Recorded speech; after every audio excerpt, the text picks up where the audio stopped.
Donc voilà, Nastasie. Donc attention ici là parce que disons que les circonstances ont fait que j'ai toujours été un peu à côté. J'ai jamais voulu vraiment prendre le devant de la scène. C'est un problème personnel d'autres. Voilà, qui vient vraiment de me je suis à les années 70. Les années 70, c'est le militantisme. Attention aux arabes, attention au cinéma, comment ça se passait particulièrement les générations qui viennent après nous. Donc voilà, les années 70, au juste, la lutte, c'était quelque chose de complètement différent d'aujourd'hui. C'est-à-dire complètement différent. عندنا فساقي نزمر نمسلها في مزياخ نزمر نخدم ديرونيا كامتيكينيا ما مديت مورث نهضر في مزياخ نهضر في قبايلات نهضر يعني في ليستوار نهضر في يوغورتن نهضر في كاينه il n'y a pas de problème. Donc les années 70 يعني هذا هو كيف يدينا il faut l'avoir vécu pour pouvoir يعني comprendre ce que je dis وزمر راه دينير كذا قبايلي sans être vraiment montré du doigt. Quand tu as parlé de c'est carrément subversif. C'est-à-dire que le régime a fait que le fait d'être kabyle, d'être berbère, c'est un élément subversif. Donc le militantisme dans des conditions c'était très difficile. Difficile également parce que je pourrais dire peut-être que rares les gens qui étaient vraiment conscients de la lutte qu'on devrait mener l'Occident. On était une poignée de main, c'était des individus, donc individuellement, probablement, et très peu d'associations, il n'y avait pas d'association juste. Et donc le groupe Gondilan Kilian, c'est un groupe qui vient des années 72, à Fous de Fous. Et il y a le dernier un autre groupe qu'on appelait l'OFB, l'Organisation des Forces Berbères. C'était les seuls qui étaient connus dans le temps, les années 70, et qui ont en correspondance avec l'Académie berbère de Mohamed Arab. Donc,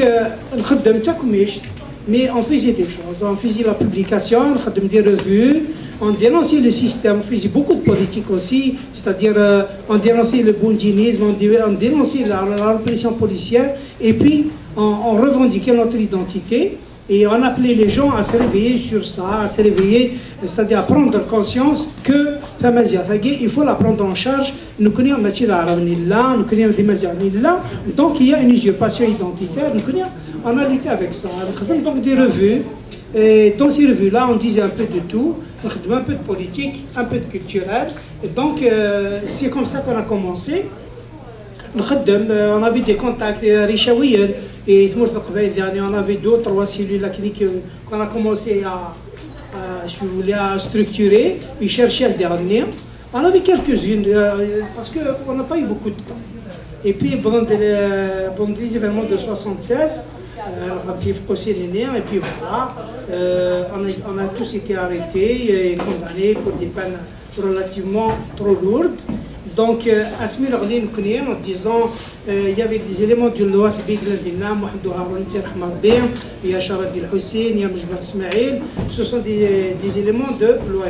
Nous connaissons qui est l'envoyé dernier, Métis Qarn Mahbouh, Chérif Hassan, etc. On était à peu près une dizaine, c'est le groupe qui était dans l'association Afous de Cruz. Donc, donc l'ASM a récupéré tout le matériel qu'on avait. On avait du Ronio, c'était du Ronio semi-mécanique, tout ça. Donc, le matériel et même la publication qu'on devrait faire après coup pour expliquer les choses, pourquoi, etc. Donc, on s'est retrouvés au tribunal militaire et à la Cour de la Sûreté de l'État. C'est nous qui avons créé, avec nous qu'ils ont créé la Cour de la Sûreté de l'État la première fois. Et il y a des peines exemplaires.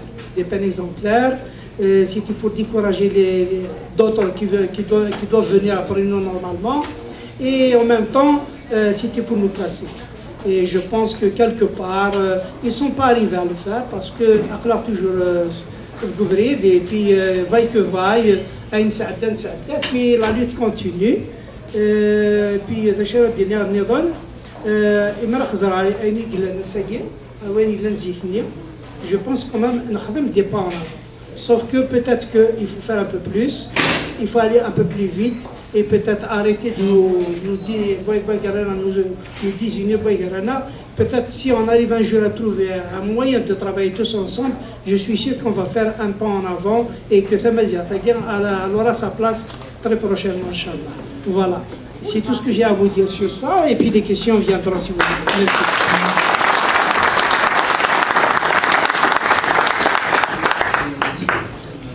Le prochain c'est Yahya Ardad.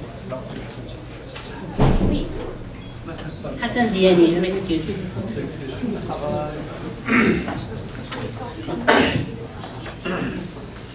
الزلف الأول نسوفي سوان 20 ابريل أصلا غاد نسوك أول في سوت 80 تفسوت وسيرم هاد النوضة تفسوت تبركانت 2001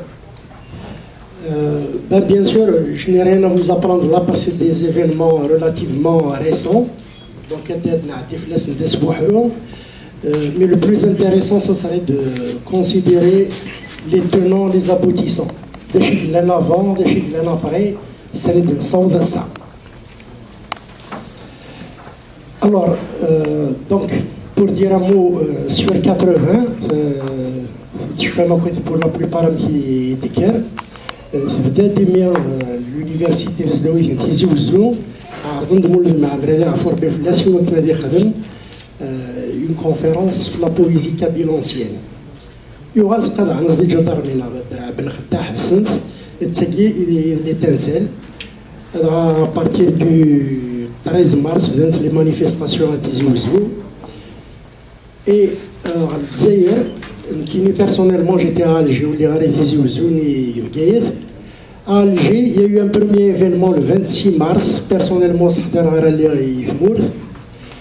mais le grand événement déclencheur à Alger c'est le 6 avril au champ de manœuvre on aura manifesté c'est la première fois personnellement les CRS avec les casques ça n'a duré que quelques minutes ils nous ont dispersés نكشفي على الولد كذا عليه حتى نزرار ماذا يدلا عليه هكا ديما هذا عفو ربي فلاس عمر زيان نروح دا لافاك سنترال نجمع دراج كوني اونتر طونش فيها هكا لا دوكا لا توطفض اونترو ثلاث رحمه بين مصطفى باشا هكا صالح بوكريف او كيلك مينوت نعاون تشورد لافاك سنترال كان نخدم ديما بزاف بوليسيين دورنا نوال نتلقى راس ندور واث البوليسيين نلقى ساخت حوايج مدري من نحو ندير في كيدير من نتلقى راس ندور واث يوال دوار دوك زاتي سورتو لي زونسيان زيليف يقولوا مع اللي حداد انا ذويا ندي الى قادني ذكرى خاطر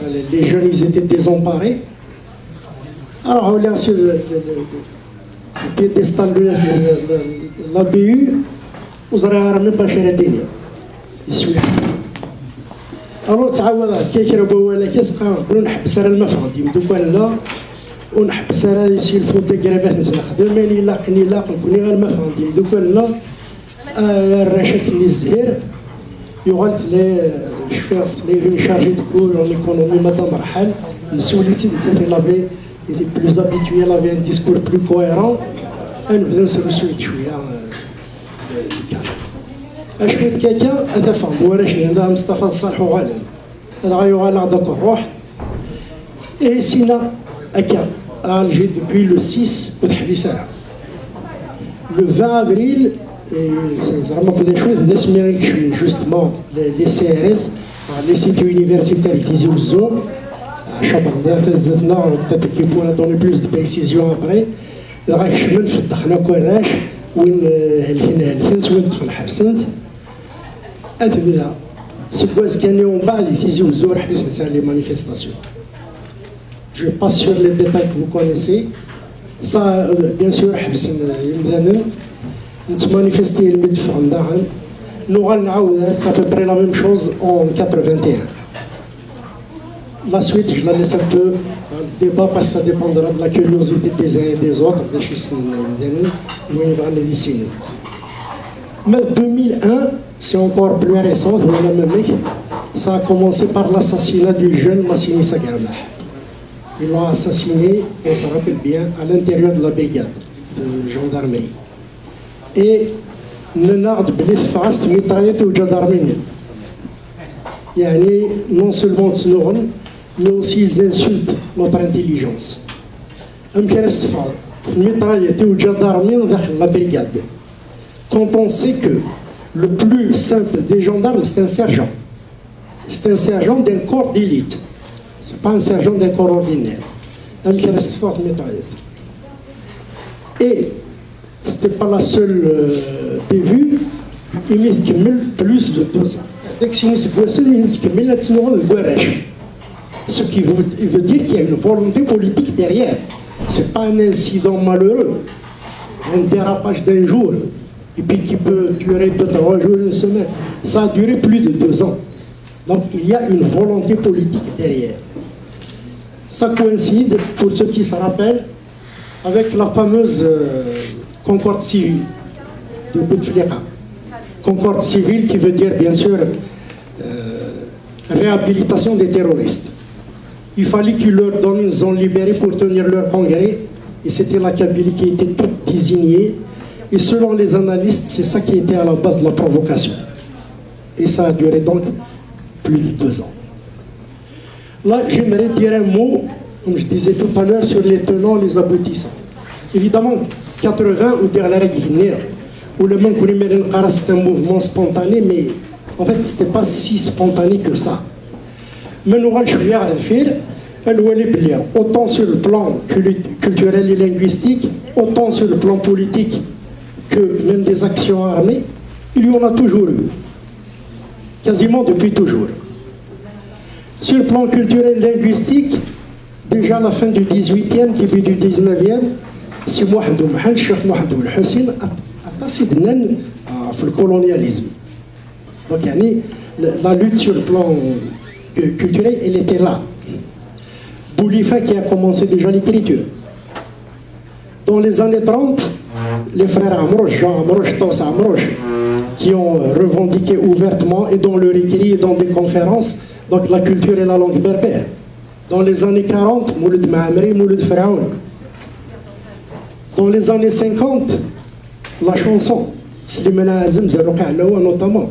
C'est bon de faire un retour en arrière, voir ce qui a été fait là comme revendication par ces artistes, donc même dans les années 50.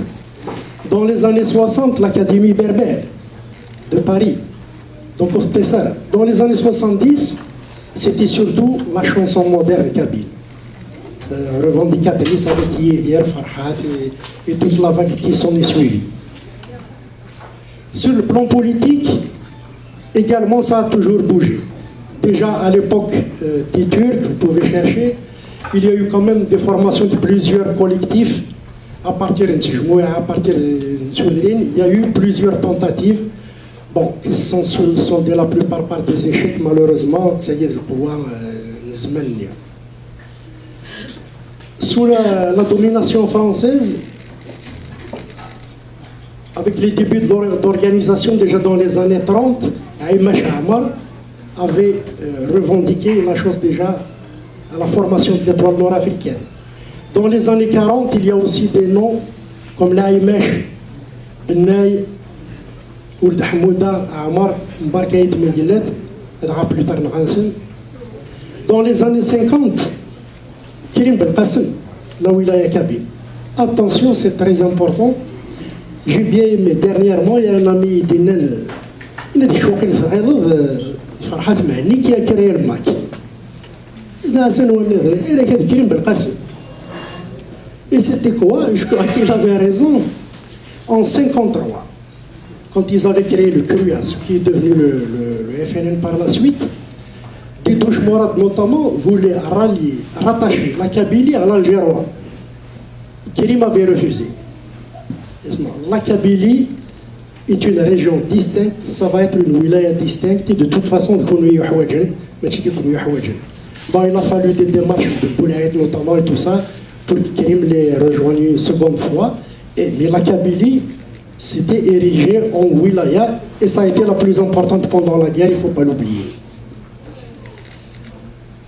Dans les années 70, enfin déjà dans les années 60, 62 notamment, le conflit des Wilaya, il y avait notamment le groupe d'Oujda, le groupe de Tizi Ouzou était là. Et c'était donc aussi une fois une revendication qui n'était pas peut-être très clairement identitaire à l'époque, mais dans les années 70, le NCB clandestin, si on peut l'appeler comme ça, effectivement, il y avait plusieurs collectifs, plusieurs groupes qui travaillaient. Il y a loin, fait chouette, يصعني ويخدم يسفر ويخدم التياتر ويتسالوا النظام لان ميم هذاك يعدل على لي زاكسيون نظام كو الناس probablement expliquera par la suite.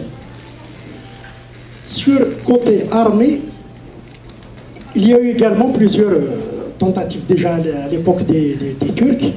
La قبائل بدا نخدم الرصاص déjà à cette époque-là. 1857 la bataille Sharedan.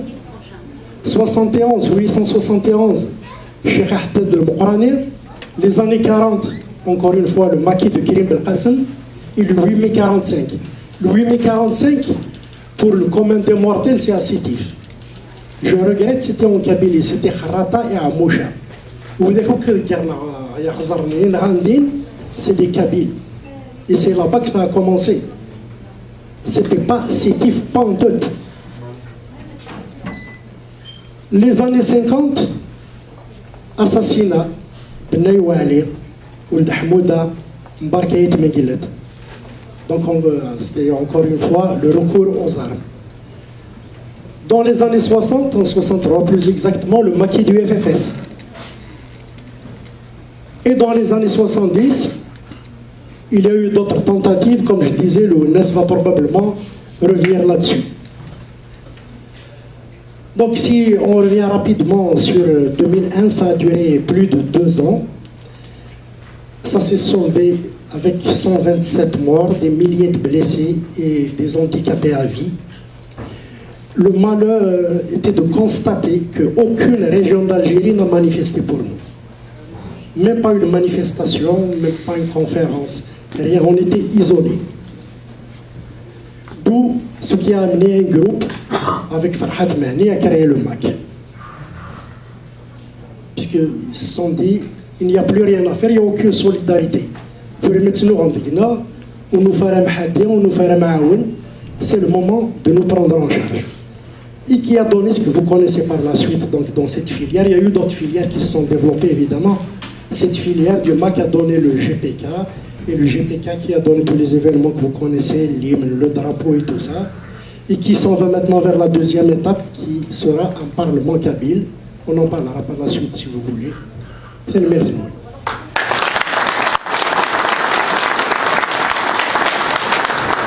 Merci. Là, on donne la parole à monsieur Yahya Arkad.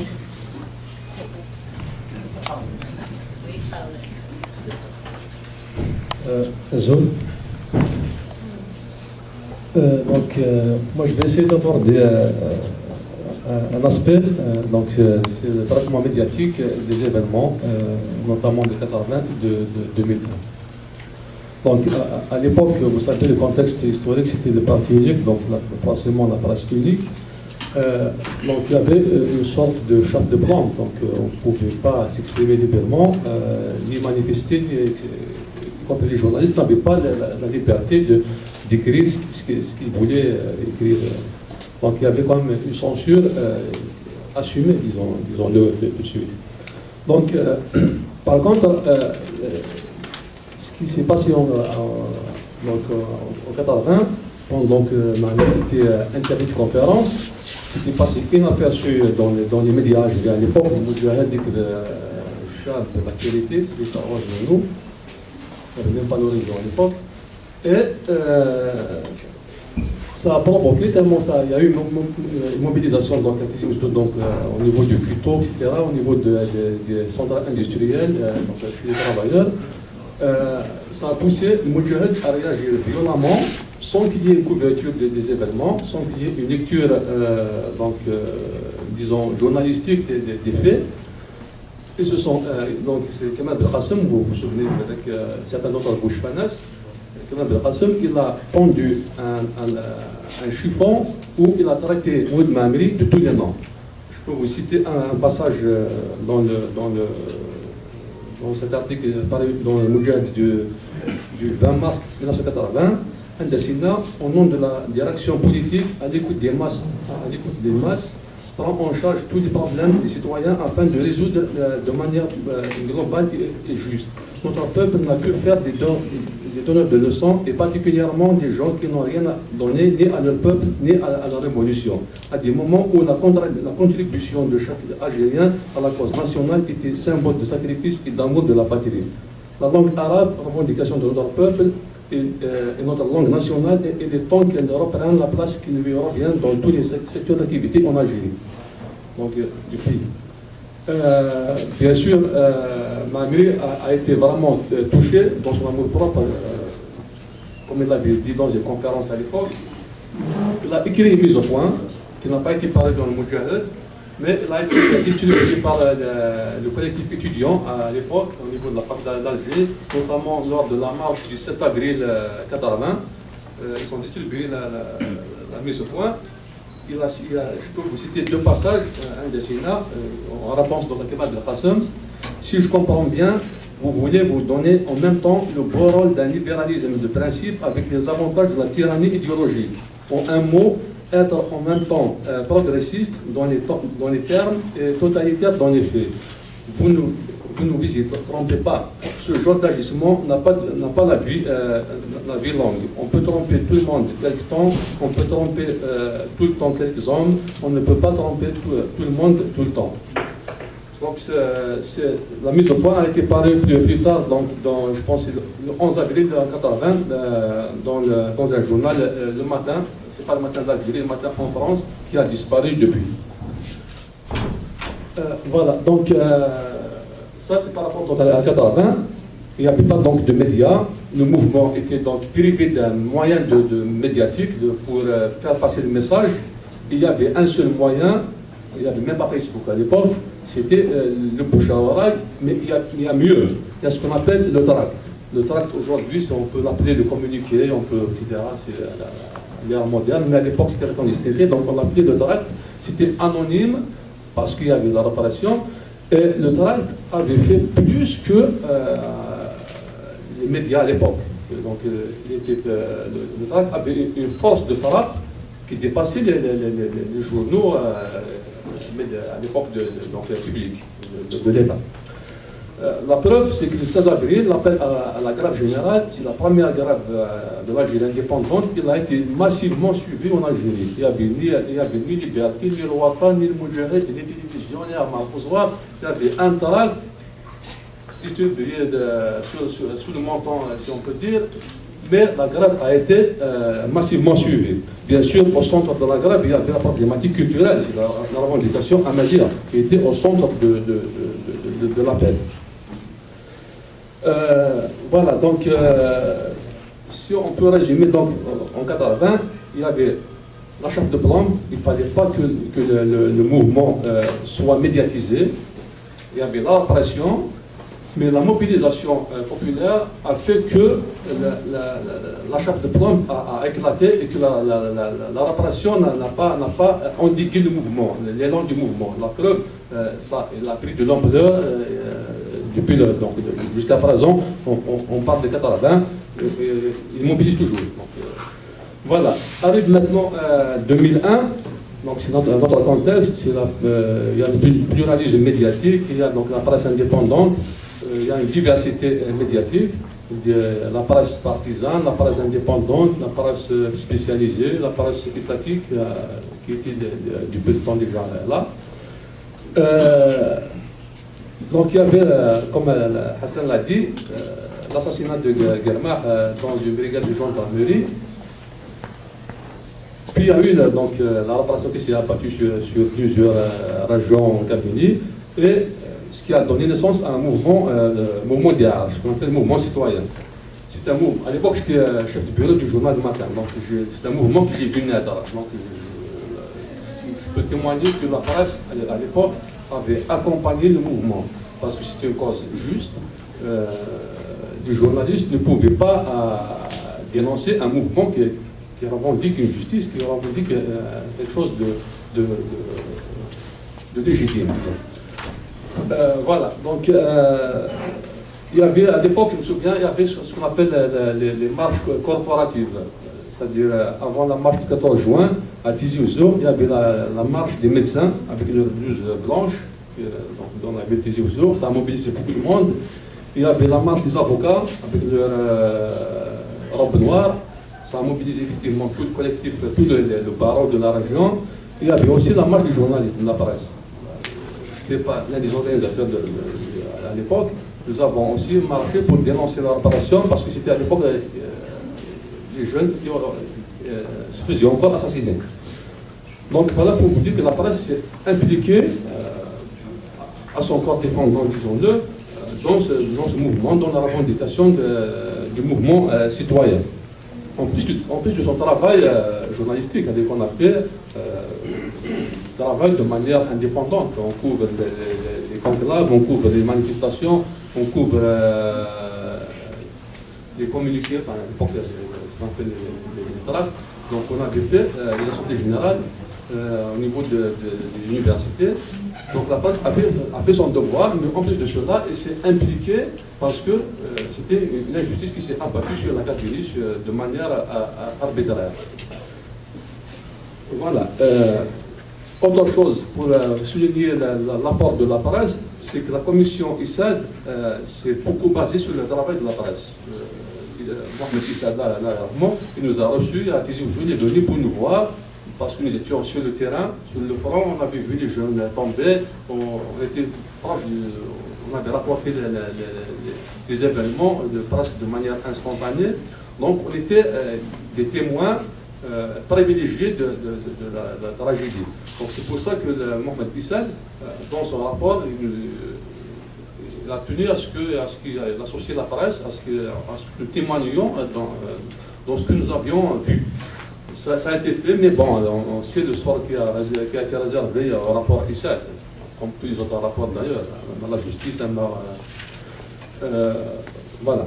Donc pour résumer, c'est que dans deux contextes différents, en 80, c'était le parti unique, en 2001, c'était le pluralisme médiatique. Il ne reste que, malgré l'absence des médias, l'absence de couverture médiatique en 80, ça n'a pas empêché le mouvement de prendre de l'ampleur, de prendre de l'élan. En 2001, ça a été un plus. La presse médiatique, la presse plutôt plurielle, a été un plus sur lequel le mouvement s'est adossé pour maintenir la mobilisation, pour aller de l'avant. Voilà, j'essaie de résumer un peu, comme ça très sommairement, les idées. On peut revenir plus longuement, si vous voulez, dans le débat.